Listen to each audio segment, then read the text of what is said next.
बिस्मिल्लाहिर्रहमानिर्रहीम। अजीज़ तलबा, मैं हूँ सैयद तौकीर बुखारी। आज हमारा मौजू है सवाल नंबर 2 का जुज़ बे। गौर से सुनिएगा सवाल, क्योंकि सवाल समझे बगैर तलबा बहुत सारी गलत फहमियों का शिकार हो जाते हैं, जिसकी वजह से इम्तिहान में उनके नंबर कम आते हैं। सवाल यूँ होता है, दर्ज झैल अशार की अलग अलग तशरीह कीजिए और शायर का नाम भी तहरीर कीजिए। ये इम्तिहानी सवाल है, अलग अलग तशरीह कीजिए। बच्चे क्या करते हैं कि ऊपर शायर का नाम लिखा और नीचे तमाम अशार की तशरीह एक साथ कर दी, और वो अलग अलग अशार को क्या करते हैं, वो एक बंद बना देते हैं, जिसकी वजह से उनको नंबर या तो मिलते ही नहीं, और अगर मिलते हैं तो बहुत कम मिलते हैं। गज़ल के हर शेर की एक अलग इनफरादियत होती है और उसके अलग नंबर होते हैं। एक बात जो वाज़ेह करना ज़रूरी समझता हूँ कि आम तौर पर जब हमारी नज़र से पेपर गुजरते हैं तो बच्चे क्या करते हैं कि हर शेर के साथ शायर का नाम लिखते हैं। तो इस सवाल की जो तकसीम है नंबरों की, वो कुछ इस तरह है कि एक नंबर होता है शायर के नाम का, बाकी जो 9 नंबर होते हैं वो 3 अशार के होते हैं और वो होते हैं तशरीह के नंबर। ठीक है, तो उसमें आपने कोशिश ये करनी है, जो एक नमूना है, मैं फ़र्ज़ करें मैं आपको बता देता हूँ कि आपको जो 3 अशार दिए जाएंगे वो एक ही शायर के होंगे, मुख्तलिफ शुअरा के नहीं होंगे। फेडरल बोर्ड में ऐसे ही होता है कि हर शेर मुख्तलिफ शायर का होता है और उसके नंबर होते हैं, यानी एक शायर के नाम का नंबर होता है और बाकी तशरीह के नंबर होते हैं। लेकिन जो पंजाब बोर्ड के तलबा हैं उनके लिए मैं ये वाज़ेह कर देना चाहता हूँ कि आपकी किताब में शामिल जो गज़लियात हैं, किसी एक ही गज़ल के तीनों अशार दिए जाएंगे, तो उसके लिए आपने सिर्फ एक दफ़ा लिखना है शायर का नाम। ठीक है, तो अगर आप बार बार लिखेंगे तो उससे ऐसा नहीं होगा कि आपके नंबर काट लिए जाएंगे, तब भी दुरुस्त है, लेकिन उसकी तकरार का आपको कोई फ़ायदा नहीं है।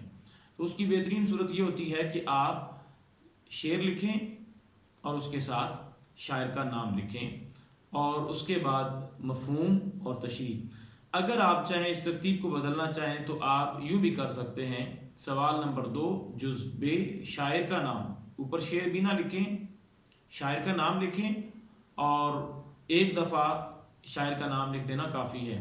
और उसके बाद आप जो भी शेर जिसकी आपने तशरीह करनी है वो शेर लिखें, उसका मफ़हूम लिखें और उसकी तशरीह करें। ये दोनों सूरतें हैं जो भी आपको पसंद हो।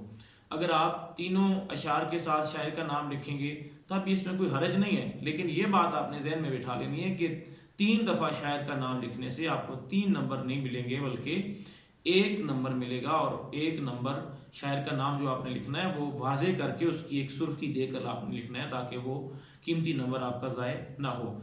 इसी तरह शेर लिखना ज़रूरी है ताकि पता चले। बहुत सारे अशार ऐसे होते हैं जिनका मफ़हूम आपस में मिलता जुलता होता है, तो आपने शेर लिख कर उसकी तशरीह करनी है ताकि वाज़ेह हो जाए कि ये तालिब इल्म इस शेर की तशरीह कर रहा है। मफ़हूम के बारे में फिर बता देता हूँ कि आपने 2 से 3 सत्रों में, यानी आप यूँ समझें कि आपके पास जो 2 सत्रों पर मुश्तमिल शेर है, आपने बड़ी आसानी के साथ उसे नस्र में मुंतकिल करना है। यानी उधर मिसरे थे, इधर आपने उसको जुमलों में बदल देना है।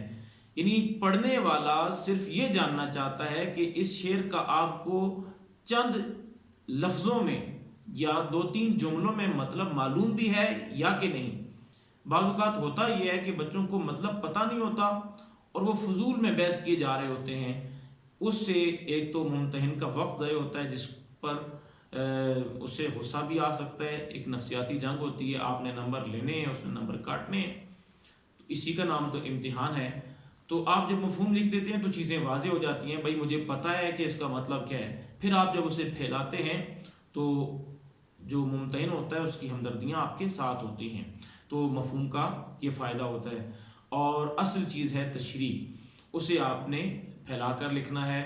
और गज़ल बहुत वसी चीज़ है, उसमें फ़ायदा ये होता है कि आपने बाकी गज़लें भी पढ़ रखी होती हैं। अगर आपने फ़र्ज़ करें सेकेंड ईयर के आप तालिब इल्म हैं तो आपने फ़र्स्ट ईयर में पढ़ी होगी, फर्स्ट ईयर के हैं तो आपने मैट्रिक में, या वैसे आपको कोई अशार याद हैं, आपको कुछ अशार ऐसे हैं जो पसंद हैं, कुछ मिसरे ऐसे हैं, कुछ मारूफ जुमले हैं, किसी के अक़वाल हैं, और इसी तरह अगर मज़हबी अशार हैं तो आप उनकी तशरीह में कुरान पाक की आयत के मफाहीम या तर्जुमा लिख सकते हैं। मैं यहाँ तमाम तलबा को बताना चाहता हूँ कि कोशिश करें आप सिर्फ़ और सिर्फ उसका मफहूम लिख दें या तर्जुमा लिख दें, वो काफ़ी होता है।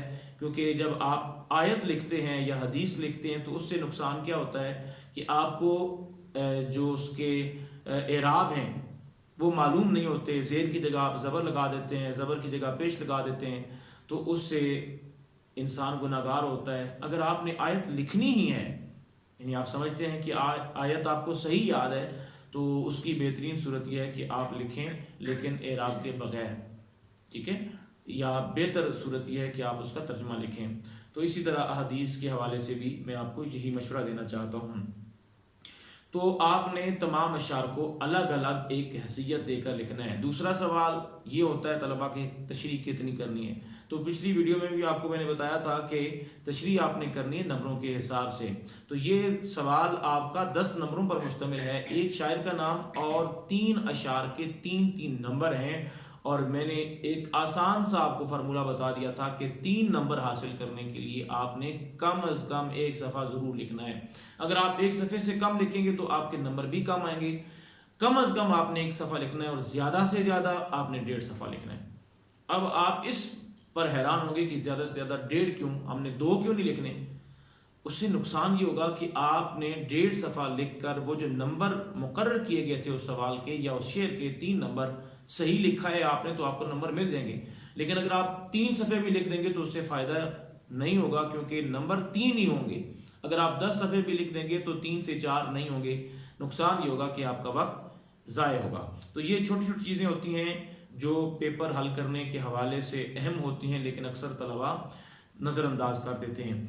इसके साथ साथ मैं आपको बताना चाहूँगा कि आपके निसाब में, आपकी किताब में जो गज़लें शामिल हैं, यूँ तो सारी गज़लें अहम हैं, क्योंकि जब किसी भी निसाब का इंतखाब किया जाता है तो मारूफ गज़लें शामिल की जाती हैं और नामवर शुअरा का कलाम शामिल किया जाता है। ताहम जब आप तमाम गज़लें पढ़ लें और उनके मफहूम से आप आगाह हो जाएं, तो आपने नज़र सानी करते हुए इन अशार को बतौर ख़ास पढ़ना है, क्योंकि ये वो अशार जो मैं अभी आपके सामने पढ़ने वाला हूँ वो अशार हैं जो इम्तिहान में वक्तन फ़वक्तन आते रहे हैं। इसलिए जो सवाल या जो शेर इम्तिहान का हिस्सा बन जाता है, तलबा को ज़्यादा तवज्जो के साथ वो अशार पढ़ने भी चाहिए, उनको समझना चाहिए, और अगर उसमें मफ़हूम की कोई पेचीदगी है तो असातिज़ा से उन अशार के बारे में या उन सवालात के बारे में रहनुमाई भी हासिल करनी चाहिए।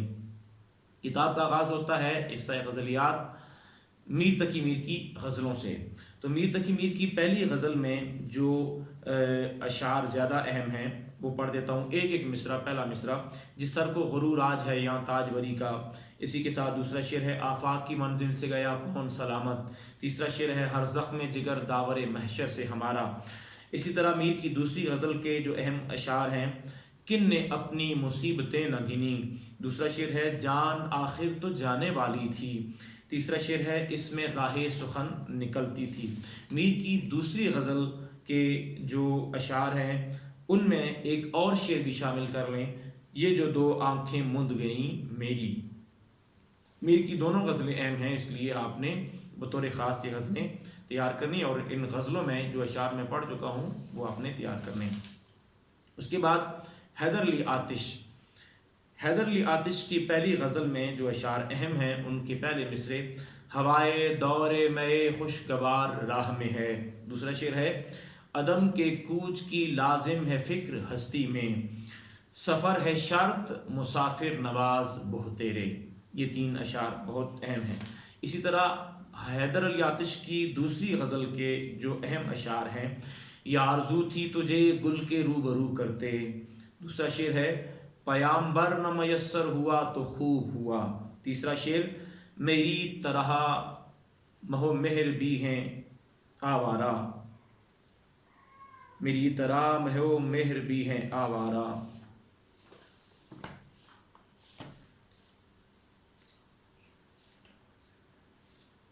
इसमें गालिबन एक लफ्ज़ जो शामिल नहीं किया गया, मैं आपके सामने ज़रा वाज़ेह कर देता हूँ, क्योंकि अक्सर ऐसा होता है कि अशार पेपरों में गलत लिखे होते हैं, जिसकी वजह से جب انہیں پڑھا جائے تو وہ بے وزن ہو جاتے ہیں. اس لیے میں آپ کو یہاں تاکید کرنا چاہوں گا کہ آپ بھی جب اشعار پڑھیں تو آپ نے غور سے پڑھنے ہیں تاکہ آپ اس عیب سے بچ سکیں.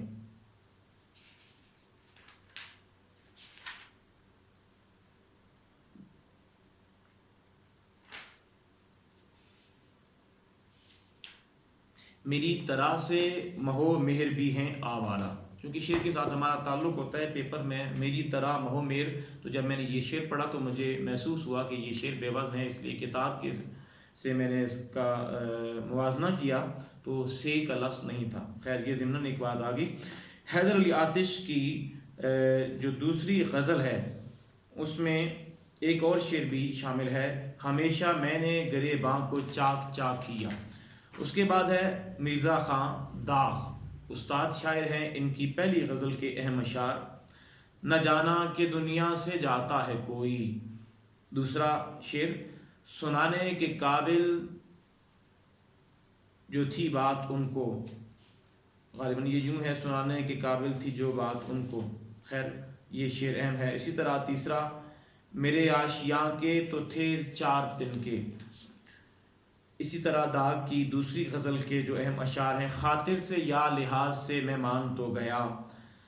دوسرا شعر، دل لے کے مفت کہتے ہیں کچھ کام کا نہیں. تیسرا شعر، ڈرتا ہوں دیکھ کر دل بے آرزو کو میں. اس کے بعد بات کی جائے مومن خان مومن کی، تو ان کی بطور خاص پہلی غزل بہت معروف ہے اور فیڈرل میں بھی یہ شامل ہے.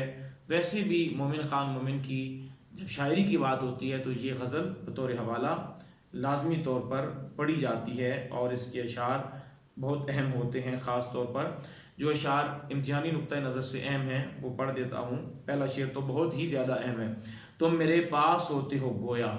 دوسرا شعر ہے، حال دل یار کو لکھوں کیوں کر. تیسرا شعر ہے، چارہ دل سوائے صبر نہیں. اس کے بعد حسرت موہانی کی پہلی غزل کے اشعار، بھلاتا لاکھ ہوں لیکن برابر یاد آتے ہیں. دوسرا شعر ہے، نہ چھیڑ ہے ہم نشیں کیفیت صحبا کے افسانے. تیسرا شعر ہے، نہیں آتی تو یاد ان کی مہینوں تک نہیں آتی.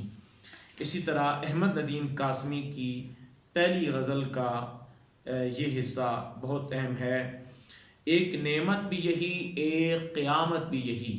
دوسرا شعر ہے، جو برائی تھی میرے نام سے منسوب ہوئی. تیسرا شعر ہے، قیر دریا میں بھی آ نکلے گی سورج کی کرن. تو عزیز طلباء یہ اہم اشعار تھے جو میں نے آپ کے سامنے پڑھے، اور امتحانی نقطۂ نظر سے غزل کی تشریح کیسے کرنی ہے یہ ساری چیزیں آپ نے ذہن میں رکھنی ہیں، اور کوشش یہ کرنی ہے کہ ہر شعر کی اتنی تشریح کی جائے کہ آپ کو پورے نمبر مل سکیں.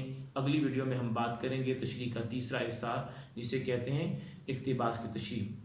اسی کے ساتھ مجھے تب تک کے لیے اجازت دیجیے. اللہ حافظ.